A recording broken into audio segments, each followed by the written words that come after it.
de ce matin parler de maintenir le langage des vainqueurs. Shalom, shalom. À vous, que Dieu vous bénisse. Je voudrais donc commencer par dire que nous allons traiter 2 textes. Nous serons dans ce cadre avec 2 textes, à savoir 2 Corinthiens 5, 17 et le Nombre 14, 5 à 9. Mais nous voulons revenir sur le 2 Corinthiens 5, 17 qui est lié à la position que nous avons. Maintenir le langage des vainqueurs est issu d'une position. Je voudrais donc commencer par dire à quelqu'un que tu es victorieuse dans tes prières. Ce n'est pas parce que tu pries, mais c'est parce que tu pries en étant déjà dans la victoire de Christ. Tu n'es pas victorieuse parce que tu as jeûné, tu as prié. Non, tu es victorieuse, c'est parce que tu es resté dans le cadre de la victoire de Christ. Je reviens là-dessus. Nous ne sommes pas victorieux parce que nous remportons des victoires. Nous sommes victorieux parce que nous vivons des victoires remportées par Christ. Je reprends, nous ne sommes pas victorieux parce que nous remportons des victoires dans nos prières ou par les temps de jeûne, etc.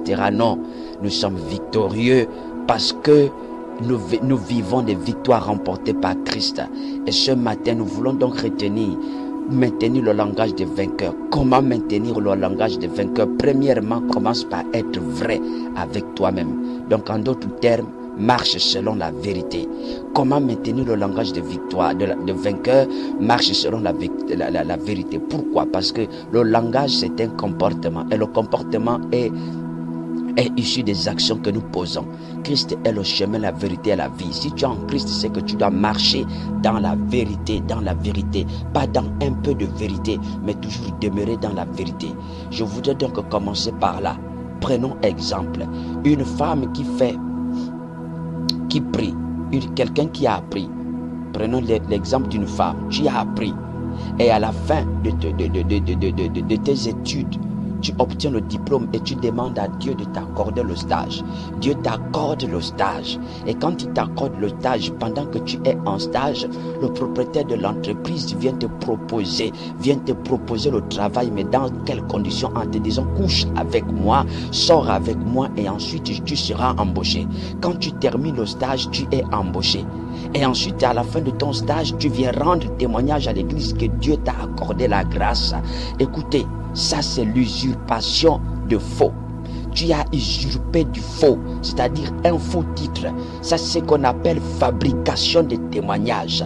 On ne peut pas mentir, on ne peut pas marcher, maintenir le langage de la victoire tant que l'on passe toujours de jour après jour dans les fabrications de témoignages. Dieu n'a pas besoin que nous fabriquions des témoignages pour coller à son nom. Non. Dieu n'a pas besoin que nous fabriquions des témoignages pour pouvoir dire que c'est Dieu qui nous a bénis. Écoute, le stage, c'est Dieu qui te donne. Quant à l'embauche, c'est pas Dieu. Le stage, c'est Dieu qui te donne, mais l'embauche, c'est pas Dieu. Tu sais comment tu as été embauché. Tu as été obligé de te livrer pour être embauché. Fabrication de témoignages. Manque de vrai en soi. Et c'est ce qui devient le phénomène aujourd'hui dans des églises.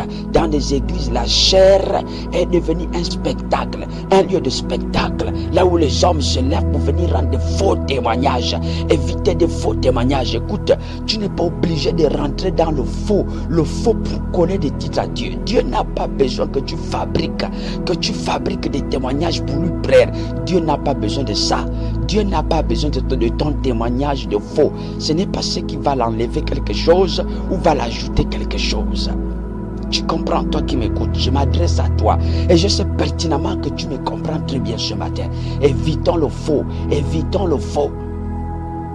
Tu es allé faire un concours et en faisant le concours, tu sais pertinemment que la voie que tu as empruntée n'était pas une bonne voie. En faisant le concours, on t'a proposé de miser de l'argent pour te faire gagner.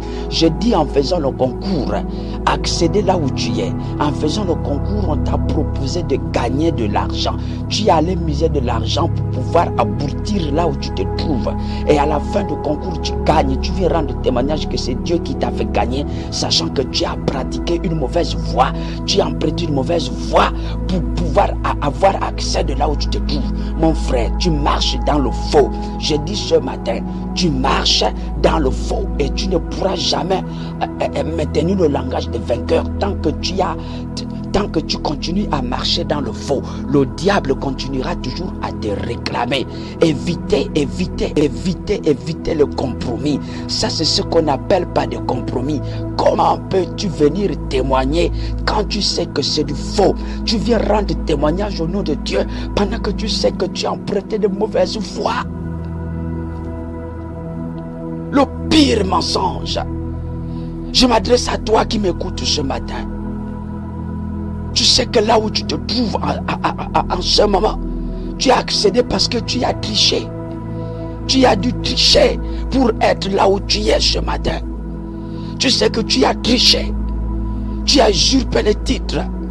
Tu as fait ce qui n'est pas bien pour être là où tu te trouves. Et tu viens rendre témoignage que c'est Dieu qui t'a béni pendant que tu sais que c'est faux. Là où tu te trouves en ce moment, ce n'est pas Dieu qui t'a infiltré. Et nombreux sont ceux qui sont là. Ils ont dû passer par de mauvaises portes pour avoir accès au travail là où ils sont. Plusieurs sont ceux qui se sont livrés pour avoir des titres. Plusieurs ont utilisé de mauvaises voies. Et après ils viennent rendre témoignage dans des églises que c'est Dieu qui les a bénis. Comment peux-tu arriver jusqu'à ce niveau? Venir sortir à la chair, rendre de faux témoignages, et le peuple de Dieu t'écoute, que c'est Dieu qui t'a béni. Mensonge. Mensonge. Tu vas rendre visite au ganga pour avoir des hommes, pour avoir les maris. Tout simplement parce que tu as envie de te marier. Tout simplement parce que cet homme te plaît. Obligé de fréquenter les ganga. Écoute, tu marches dans le faux. Il faut revenir sur de bonnes voies. Reviens sur la bonne voie. Tu fais des concours. Tu es obligé de te livrer pour gagner au concours. Tu sais que là où tu travailles actuellement, tu as dû te livrer pour en arriver là. Que Dieu te pardonne. Je dis que Dieu te pardonne parce que tu marches dans le faux. Soyons vrais, Dieu n'a pas besoin que nous fabriquions des témoignages pour glorifier son nom. Sors de cette catégorie. C'est le faux. Tu ne peux pas maintenir le langage des vainqueurs tant que tu es dans le faux. Tu voles dans ton entreprise. Là où on te donne de travailler, tu voles. Tu voles. Tu voles. Le petit endroit, là où on te dit que travaille là, tu voles pour venir nourrir tes enfants. Tu voles pour venir nourrir ta famille. Et tu dis que Dieu bénit, Dieu me bénit. C'est pendant que tu sais que tu marches de vol en vol. Et regardez, c'est ça l'image de l'église. L'image de l'église aujourd'hui. Des fils du royaume qui sont devenus des voleurs. Dieu, tu demandes à Dieu de t'accorder le travail. Dieu t'accorde le travail. Et tu en as fait de faux témoignages. De faux témoignages. Tu marches dans le vol. Tu marches dans le vol. Tu n'es pas juste avec toi. Tu sais que je m'adresse à toi. Dieu s'adresse à toi ce matin. Tu marches dans le faux. Tu marches dans le faux. Tu voles de l'argent pour venir donner des dîmes. Pendant que tu sais que c'est de l'impudicité. C'est de l'impudicité. Je dis c'est de l'impudicité. C'est des choses impures. Dieu a dit là vous partez à Canaan. Ne prenez pas des choses impures. Ne prenez pas. Écoute-moi. Écoute-moi, Dieu t'a donné le travail, mais Dieu ne t'a pas permis de voler. Dieu t'a donné le travail, Dieu ne t'a pas permis de voler. Dieu t'a donné un homme, mais Dieu ne t'a pas permis de le tromper. Dieu t'a donné une femme, Dieu ne t'a pas permis de tromper cette femme. Dieu t'a donné. La bénédiction de Dieu ne se fait suivre d'aucun chagrin. Le chagrin sur le vol, le chagrin sur le mensonge, le chagrin de ceux qui ne sied pas à Dieu. Je m'adresse à toi ce matin. Tu étais la première à pleurer, tu étais le premier à chercher le travail. Mais quand Dieu te bénit, avant le travail, tu vivais dans la sainteté. À la recherche du travail, tu vivais dans le jeûne, dans la sainteté. Depuis que tu as eu le travail, regarde ce que tu en es devenu. Ton corps est devenu un temple là où les hommes viennent et partent. Ton corps, depuis que tu as eu le travail, regarde, ta maison, ta chambre est devenue un lieu de défilé et de mode. Les gens rentrent, les gens sortent. Les gens rentrent, les gens sortent. Tu vis dans une mauvaise voie. Répands-toi. Dieu te voit. Ce n'est pas un problème de la bénédiction, mais c'est un problème de ce que tu en fais. C'est un problème de ce que tu en fais. Tu n'es pas vrai avec toi. Tu n'es pas vrai avec toi. Tu n'es pas vrai avec toi. Et quand le malheur va frapper, tu diras que Dieu t'a oublié. Reviens sur la bonne voie. Je m'adresse à toi. On ne maintient pas le langage des vainqueurs tant qu'on marche dans le faux. Pour maintenir le langage des vainqueurs, il faut pratiquer la vérité. Il faut pratiquer la vérité. Évitons de fabriquer les témoignages lorsque nous savons que c'est faux. Dieu n'est pas dedans. Dieu n'est pas dans ce que nous faisons. Évite, toi qui trompes ta femme. Évite. Tu n'es pas obligé de voler pour venir rendre témoignage que c'est Dieu qui t'a béni. Là où tu es à ce moment, tu sais comment tu as fait pour en arriver là. Oui, je dis, tu sais pertinemment comment tu as fait pour en arriver là. Tu sais ce que tu prends tous les jours de là où tu travailles. Tu sais comment tu fais pour gagner. Tu es obligé de voler. Tu sais, tu le sais. Après, tu dis que tu es chrétien. Dieu te voit. Dieu te voit. Je dis, Dieu te voit. Arrêtez l'usurpation. L'usurpation des faux témoignages. Des faux témoignages. Mon frère, le témoignage. Le serpent que tu nourris aujourd'hui finira par t'avaler. Fais attention. Et le riche Venga était avec vous.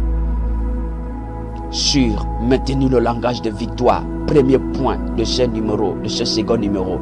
Être vrai avec soi-même. Être vrai avec soi-même. Être vrai avec soi-même. Nous poursuivrons pour maintenir le langage de vainqueur. Faites le choix de celui avec qui vous marchez. Ce serait notre troisième numéro. Faites le choix de celui avec qui vous marchez. Que Dieu vous bénisse. Que Dieu vous bénisse. Sortons des faux témoignages. Sortons de mauvaises vies. Sortons de mauvaises vies. Je voudrais revenir là-dessus. Avant d'avoir accès là où tu te trouves maintenant, tu marchais dans la vérité. Depuis que Dieu t'a béni, tu as abandonné l'église. Depuis que Dieu t'a béni, tu marches dans le faux. Tu pleurais tous les jours dans la face de Dieu afin que Dieu te donne un mari, afin que Dieu te donne une femme. Depuis que Dieu t'a donné cette femme, tu as commencé à tromper cette dernière. Tu as commencé à tromper, mais la femme, ce que Dieu donne, c'est une bénédiction. Tu as commencé à tromper la bénédiction de Dieu. Mon frère, ma soeur, c'est un malheur. Tu as demandé le travail, Dieu t'a accordé le travail. Depuis que Dieu t'a accordé le travail, tu as commencé à voler. Tu as commencé à t'éloigner de la présence de Dieu. Même prier, tu ne pries plus. Marcher dans la sainteté, tu ne marches plus. À l'église, tu ne viens plus. Oh, je suis devenu trop chargé. Oh, je suis devenu trop chargé. Donc, Dieu qui t'a béni, tu penses qu'il est bête? Il n'est pas bête. Que Dieu nous pardonne. Que Dieu nous pardonne. Que Dieu nous pardonne. Que Dieu nous pardonne. Sors de là où tu es rentré. Sors de là où tu es rentré. Sors du faux ce matin. Sors du faux. Priez pour moi afin que j'ai du travail. Et depuis que tu as eu le travail, regarde comment est devenue ta vie. Regarde comment est devenue ta vie. C'est de l'ingratitude, mon frère. C'est de l'ingratitude. Et ça, Dieu te voit. Sors de là et reviens vers lui. Que Dieu te bénisse. Ulrich Venga derrière cet audio.